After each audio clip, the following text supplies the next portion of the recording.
On the 9th episode ever today, we have Trevor Turnbull's birthday. Happy birthday, Trev. Thanks, brother. Appreciate it. It's amazing how many times I forget it's my birthday. I forgot it was my birthday leading up to my birthday, and then I've probably forgotten 4 times already today. So appreciate the reminder. Yes, checking in. I got you. It's been a good one, though, man. I was saying to you earlier that I started it off with about a 4:30 a.m. wake up, which was unplanned. My alarm typically goes off about 5 minutes after 5, so... But I don't fight it anymore. If I'm up and awake at 4:30, I just get up. I don't try and go back to sleep anymore. And yeah, I like that quiet time. But today there was no quiet time. Both boys woke up with fevers and sniffles and coughs and stuff. And yeah, it kind of threw off the morning routine. But then we hung out for a little bit and did some breath work. And I just happened to be on top of a mountain looking at an ocean. So it was a good start to the day. Yeah, no complaints there. Sun in your face, breath work. It's a good day. Just checking boxes, right? Yep. All those micro actions compounding and leading to how we feel every day. Yeah. It's a beautiful thing. On that note, I'll just say really quickly before we get into this topic, it's really incredible for anybody that's listening and doesn't know what we're even talking about. You know, Mike and I have co-created this extremely conscious man movement that now includes an inner circle. And of course, we got a retreat coming up in Costa Rica. We did one last June as well. But one of the things that we're doing in the inner circle is just bringing it back to the foundation. There's like 8 things that we all know that we should be doing every day that would make us feel better, live a better life, all of these things. It's sleep, eating, water, move your body, you know, get in nature, all that kind of stuff. And it's really incredible, man. You know, I was thinking about it this morning about being on that hilltop, getting the sun in the face. I actually went for a walk around my car in circles for 5 minutes after we did the breath work too, because I thought I'm going to stay in nature for an extra 5 minutes here. Mm-hmm. Tiny little thing, but it changes behavior, doesn't it? Yep. Yeah, absolutely. My brain now is wired to when I wake up to start checking those boxes, and yeah, it's magical what that creates in our day and all the tiny little ripple effects that it does have into all the other things that we do from these foundational items. Yep. Yeah, man. And it's very appropriate, actually, that we start talking about that, because if anybody's been following along in this timeline, now that we're at this part of the story, so we're going back chronologically and telling, you know, how did we get to this place? A couple of guys, me down in Costa Rica now, Mike in West Kelowna. He used to be 3 doors down from me. And we're just co-creating these things. And now there's other guys that have showed up that are co-creating with us as well. And you know, in July of 2022, last year, we exited the retreat that we hosted, the first one, and there was a huge high, and everybody was staying in touch through a WhatsApp channel, but we didn't have a lot of structure to what we were doing, not like we do now. And then it's summer, so you're just kind of, you know, having fun with family and hanging out at the lake, and then we were packing to come to Costa Rica. So it was a pretty busy time in my life. And I know it was for you too, because you like to do 7 things at once because you're driven, man. And you can do it. But we were busy, right? And naturally there was every opportunity for us to kind of just say, well, that was a great experience. And now back to the old life. And we chose a different path, but it wasn't without some discomfort or without some intention required to actually make it happen. And the title on this one is Manifesting versus Creating. If it's meant to be, it's up to us. So I'll stop talking now, because I want you to jump in on that and what was coming up for you, man, at that time as we were kind of exiting the summer and coming into September. And we had all of these like great feelings, but there was also kind of like oh shit, is this over? Was that it? I don't know. I'm glad you said that, because actually I haven't thought about that piece to our puzzle in a long time. And there was a big moment for me. I mean, a lot of it we had consciously decided we were going to give ourselves a little bit of a break because, you know, frankly, we pulled off this amazing retreat that we had zero business doing in the first place. And so lack of experience, but we made it happen. We made it powerful and we had a lot to celebrate. You were packing and headed off like you've recapped. And we both kind of said, let's enjoy this bit of time, right? And so there was that piece to it. But then, you know, there was definitely another because we had created all this momentum, you and I, you know, and a lot of it we could easily say was due to because we were in close proximity.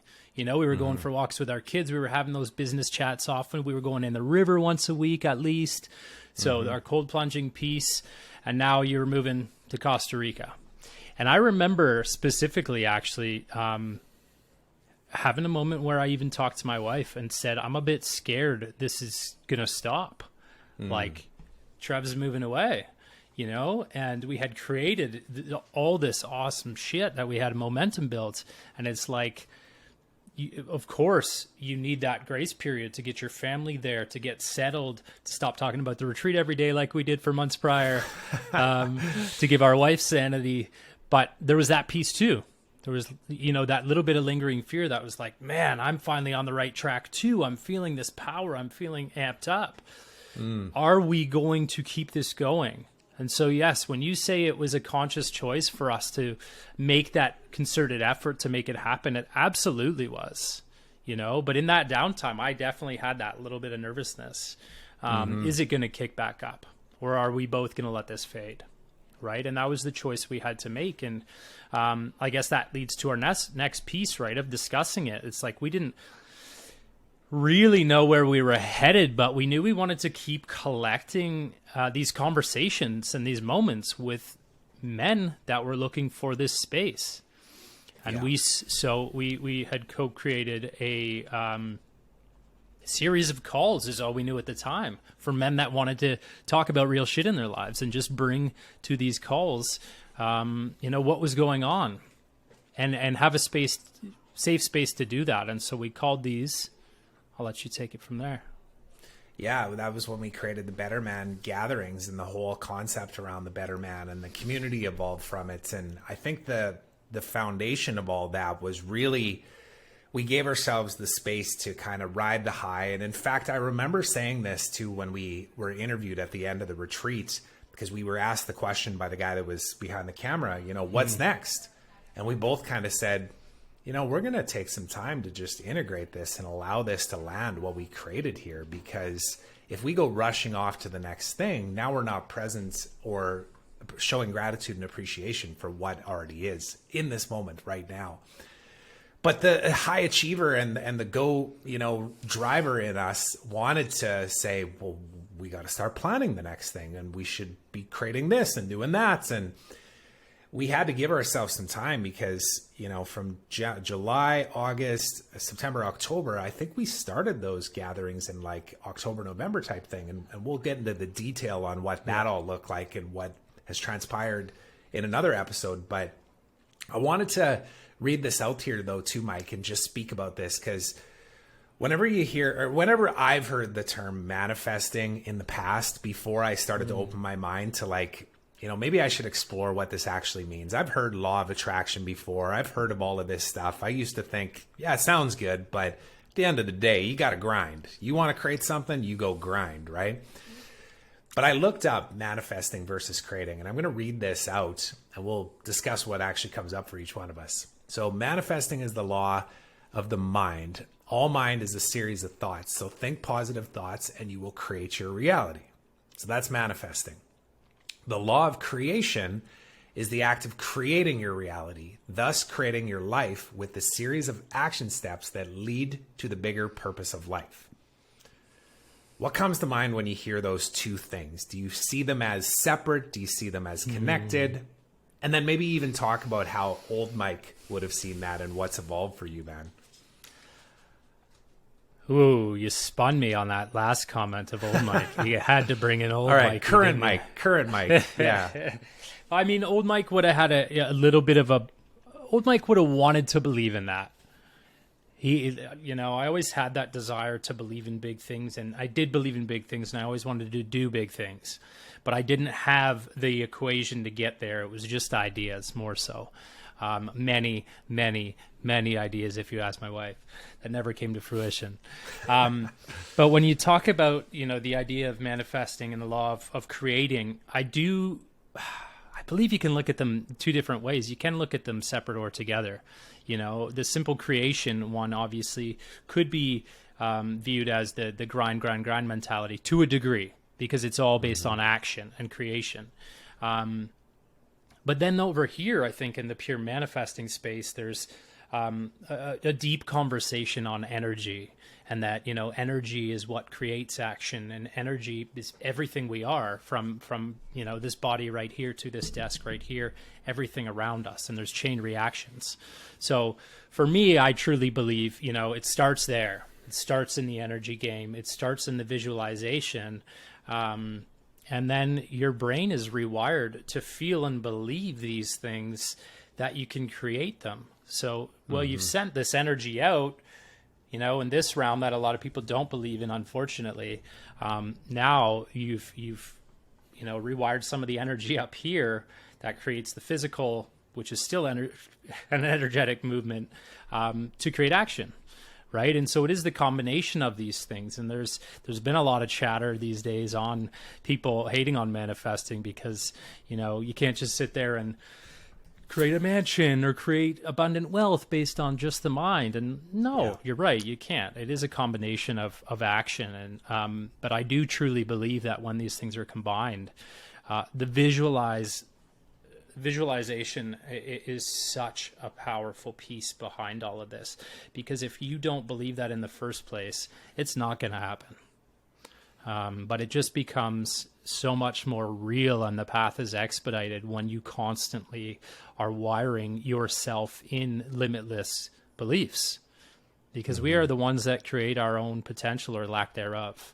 And so that is, that's grounded in all of us, whether we believe it or not. Yeah. And I think it's appropriate now to kind of puff the chest a little bit here and show everybody these t-shirts too, because we didn't plan this, everybody, but I only have one of these t-shirts, so it just happened to work out like that. But I think about these t-shirts and these words even too, and why it was important to you when you started to really step into that version of yourself that already existed, and you just started owning it, right? And then it became a podcast, and it became engaging conversations, and then it evolved into everything that we got going on. But I'm going to read this out too, because Taylor actually dropped a really great quote in our inner circle chat in WhatsApp here today, and I just pulled it up. There are two basic motivating forces, fear and love. When we are afraid, we pull back from life. When we are in love, we open to all that life has to offer with passion, excitement, and acceptance. We need to learn to love ourselves first in all our glory and imperfections. If we cannot love ourselves, we cannot fully open to the ability to love others or our potential to create. Evolution and all hopes for a better world rest in the fearlessness and open-hearted vision of people who embrace life. And I say that quote because I believe it's connected to what we're talking about here, and related to even where you and I were. So, July, August, we were kind of on a high, and we were just enjoying each other's company and the summer and our families and stuff. And we did have that little bit of like, is this it? Is it going to end? Is it over? And that was obviously fear-based, because if there was well, it is what it is. Like if it's meant to be, it's up to us. If we decide that we are going to go and create this and surrender to the fact that, like, it's a little nutso right now. I'm selling everything in my damn house and trying to figure out how to drain the hot tub. And you got 3 businesses going on and a family and all these things. Like, we had to surrender and just go, all right, we got to give this a little bit of time. And we did, September, October were essentially our months to, stay in touch, but there was nothing intentionally focused towards moving us in the direction of this, even though we always had Costa Rica in mind. And in fact, we had Costa Rica planned for February, in full transparency for everybody. Yes, we did. And then we canceled it. We moved it, right? And that was part of it, is we surrendered. We were just like, yeah, it's not going to happen. We had great ambition. Yeah. We're drivers. No, but every part of this journey, we've had that, those different assessment stages, and we were real with ourselves once we got to that, and it made way more sense to do what we're doing. And I think, but yeah, we had Costa Rica set, the second we knew you were moving there. So it was just a matter of time. We said, that's the next stamp. That's where we're going next. And, it's just been divine time in bringing these pieces together. And yeah, but again, there's a huge element. Yes, there's been a ton of planning. Yes, there's been a ton of time spent on this one, but still a lot of, it has come together divinely and organically and beautifully. And that's because we envisioned it well before, a long time ago. And again, if we didn't have the belief that this was going to come to fruition, I'm sure there's been a lot of people doubting us in the shadows, and there still are today. There's no question about that. And this right here is all that matters at the end of the day. We've really, in the last year, I can tell you, I have anyways, and I'm pretty confident you have too, because you've received some funny messages from people out there disagreeing with you, right? And as have I. I've seen some weirdness for sure, and I've gotten to a point in the journey where, not to be abrasive or rude or anything, but I don't care. I'm so confident in our path and what we're creating, and we see all the beauty around it. But there's always going to be, for lack of a better term, devils arrive when you're closest to your peak, to the breakthroughs, to the beautiful moments as we're elevating. Exactly. And that's where a lot of people get pulled back, and a lot of people stop because they start to question themselves. And as to relating back to the quote you just said, the fear creeps in instead of the love, but if you keep the focus on that love, and you even love those individuals that are trying to ignite that fire, everything changes. Everything changes when we keep, ourselves open to love, and we're looking through that lens of love. And speaking of love, I've got 3 books in front of me here, and this is perfect timing to even mention this, because the common theme in all of this that I've found is that, you gifted me this book right here, The Artist's Way. And essentially everything about this book is saying that you are creative. At your core, you are creative. You just stop yourself from being that. So the exercises that they have people run through in this is like morning pages. Just get all that negativity out of your head and jot it down onto a piece of paper. Now, the non-believer of manifestation would say, yeah, dude, that doesn't create 20 people showing up with their checkbooks out to come to your retreat. And I get it. But at the same time, though, as soon as you get that out of your head, you now start to make space for the other side of it, which is, I wonder if. And then you start creating from that place. I wonder if. And then you say it out loud, and you feel a little nervous, and somebody else goes, I've thought about that too. I wonder if we went and co-created that together. That'd be pretty powerful. And then you start saying it out loud, and more people start showing up. That's when this stuff gets powerful. And it is as simple as that. And there's 2 other books here too. I'll just say, Mike, the Return to Love. So another one that you gave me that showed up on my doorstep here about 2 weeks ago. And then this one here, The Mastery of Love. I'm only about 10 pages into both of these 2 right now, but it's all the same. It's all talking about how everything that we desire to create is all accessed by leading with love and just leaning into accepting everything for exactly how it is.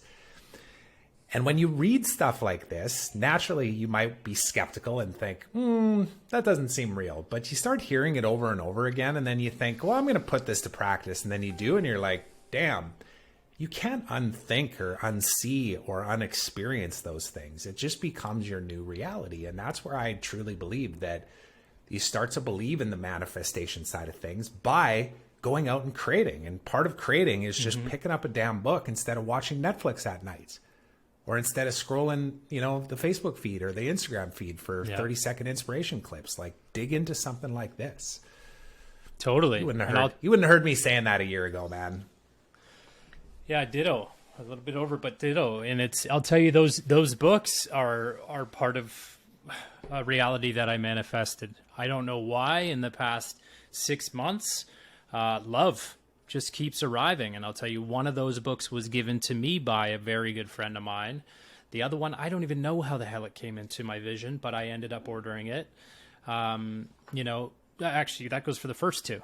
But the Return to Love, a good friend gave it to me at an incredible time. And of course he did.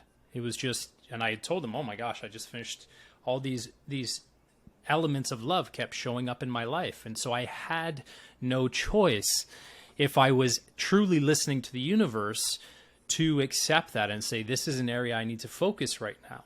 But of course, it would be just as easy for me to ignore those signs. If I haven't created that awareness to be open to receiving. And that's what so many of us do, is they just brush it off, right? But if we truly create that space to listen, to look, to open our eyes, to see the tools, to allow our intuition to speak to us, there's tools all around every single one of us. And whether those come in the form of challenging life events, humans or new friends coming into interaction with us, or books, they're all around us, but we just need to open our eyes to them and be willing to receive. And that all stems from love as well, because it's an openness, right? It's just a different definition of love. Yeah, and love in every step of the journey, even the messy parts and the painful parts and the parts that you wouldn't ever wish, but they show up. And you either accept and surrender and let go and move from that place of, this is my reality, or you don't, and you fight it and you try and muscle your way through. And I know for 2 decades of operating like that, it's exhausting. So I much prefer this approach of just, surrendering to whatever is and seeing the love in all of it. And I'm not saying that it's easy. So, anybody that's watching this, don't think that you're going to read these books and all of a sudden everything's going to shift for you. You will resist this, but that's okay. We've been where you are right now. And that's one of the things that we're doing, to call in all the guys that are ready to show up with us even at this retreat as well, because we don't expect them even to come with the same level of understanding that we have. But we do ask them to bravely step in and have that faith. In fact, there's a quote right on our landing page that speaks to that as well. I'm just full of quotes here today, man. They're just flying out of my mouth. The artist's way, that creativity has opened, Trev. Yeah, it's unlocked something for sure. All right, brother. Well, let's wrap this one up. I know you got to run off to another meeting. Speaking of creating, you can go create whatever you're going to do in the rest of your day, and I will as well. I'm going to get a massage today, actually. So wrap up this birthday day in a perfect way. That's a good one. Well, before we head off, for all those that don't know, we have a beautiful retreat coming up next month in Costa Rica, April 24th to 28th. Some incredible facilitators. They were just all uploaded on our site, so we'll drop the link here. But there's still 12 spots left. And the 8 men that have stepped forward already are incredible humans. And I'm grateful to have them all in my lives. And, they all bring incredible gifts themselves to the retreat. So it's going to be an exciting one, but appreciate you guys tuning in for another chapter of the Extremely Conscious Man's story. And we'll talk to you soon enough. The journey continues. We'll see you next time.